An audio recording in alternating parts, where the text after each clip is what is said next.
अभी हमें ज्वाइन किया है सीनियर तज्जियाकार हैं नज़ीर लगारी साहब। सर बहुत शुक्रिया आपके वक्त का। क्या कहेंगे, पीटीआई को एक के बाद एक रिलीफ मिल रहा है, कैसे देखते हैं इस फैसले को? क्या यही मुतवक्किल था? लगारी साहब आवाज आ रही है आपको? जी जी आप बोले, आवाज आ रही है जी बताइएगा, जिस तरह से पीटीआई को एक के बाद एक रिलीफ मिल रहा है, कैसे देखते हैं आज के फैसले को? मेरे ख्याल में इसको फैसले को रिलीफ तो ज़ाहिर कहा जाएगा या कहा जा सकता है। गुज़श्ता रोज के फैसले के बाद इस फैसले की तवक्को पहले भी यही थी और मेरे ख्याल में इतना नाजुक मामला है कि हमें इस पर जो है इसको बाजार की बहस नहीं बनाना चाहिए।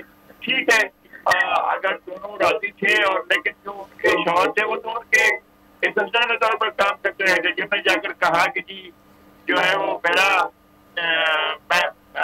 जो है वो इतराज है इस बात पर, तो वो तो खुद जब इमरान खान बसरे इक़्तिदार थे तो उनके साथ साथ मूव किया करते थे, उनके साथ सफर किया करते थे वहां पर सऊदी अरब।